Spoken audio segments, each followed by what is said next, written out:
অধিকারী মুখ্যমন্ত্রী হয়েছেন, ভালো কথা। তিনি ওখানে দাঁড়িয়ে একটা কথা উচ্চারণ করেছিলেন, এই রকম রেপ যখন হবে অবাধে আমরা গুলি করব। আমরা দু চোখ ভরে দেখতে চাই যারা এই রেপটিস্ট তাদেরকে অবাধে গুলি করুক, এটাই আমাদের আবেদন।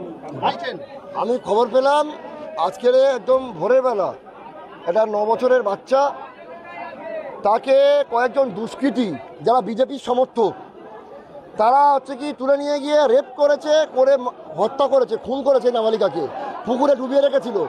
এলাকাবাসী তাদেরকে, এই সমস্ত হত্যাকারীদেরকে যখন ধরে থানায় তুলে দেয়, ক্যাম্পে এসে এখানকার বিজেপির নেতা শান্তনু মণ্ডল, এই 1.5 মাস জুম্মা 8 দিন হয়েছে নেতা হয়েছে, আগে নানা রকম কুকীর্তিতে যুক্ত ছিল, সে তার নির্দেশে পুলিশ ওই অভিযুক্তদের ছেড়ে দিল।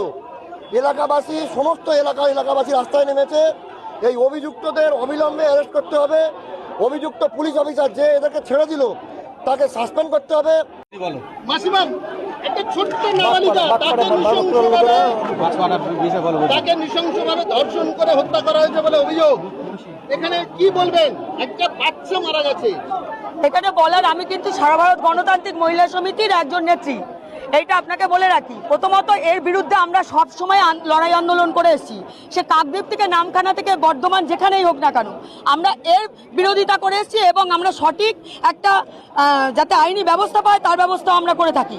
আমার শোনামাত্র পর্যন্ত এখানে এসেছি, একটা ছোট্ট নাবালিকা, এখানে কোনো ধর্ম নয়, বন্ধন নয়, রাজনীতি নয়।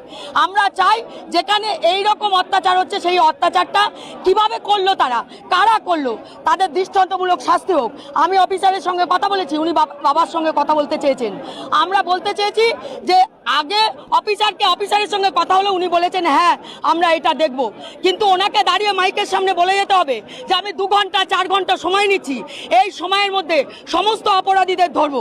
আমি বলতে চাইছি না কেন তারা দুজন ছেড়ে দিয়েছে, কারা ছাড়লো তার শাস্তির দাবি লায়েক করেছে, কিন্তু যারা এদেরকে তুলতে পারবে, যে 2 জন থাক, 3 জন থাক, 4 জন থাক, যারা অপরাধী তাদেরকে ধরুক, 2 ঘন্টা হোক 4 ঘন্টার মধ্যে। পুলিশকে এখানে কথা দিয়ে যেতে হবে অফিসারকে মাইকের সামনে। আর যদি এই 4 ঘন্টা অতিক্রম হয় আমরা সর্বশক্তি দিয়ে ঝাঁপিয়ে পড়বো ওই থানার সামনে, এটাও অফিসারকে আমি জানিয়েছি। তাহলে আমরা চাই, আমার ঘরের মেয়েরা আর কতদিন ধর্ষিতা হবে? দীর্ঘ 15 বছর আবার এই শুরুয়াত হয়ে গেছে। শুভেন্দু মুখোপাধ্যায় মুখ্যমন্ত্রী হয়েছেন,